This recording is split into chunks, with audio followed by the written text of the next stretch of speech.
Европейският съюз реши да отпусне над 7 милиарда евро за Световния фонд в помощ на борбата на бедните страни с климатичните промени. Тази начална сума ще бъде разпределена за период от 3 години от 2010, обяви шведското председателство на Съюза в края на двудневната среща на върха. От Брюксел предава Антоанета Николова.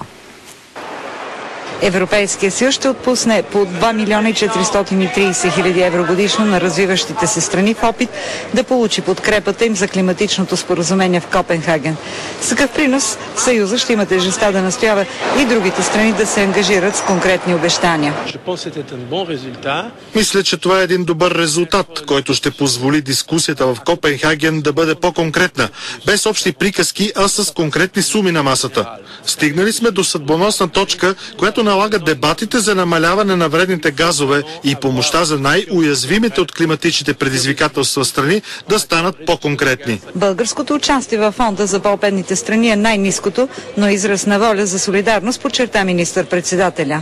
Все пак, за да участваме в този целият процес, повтарям, макар и символично, от тези 7 милиарда евро се спряхме на цифрата 20 хиляди евро. 20 хиляди?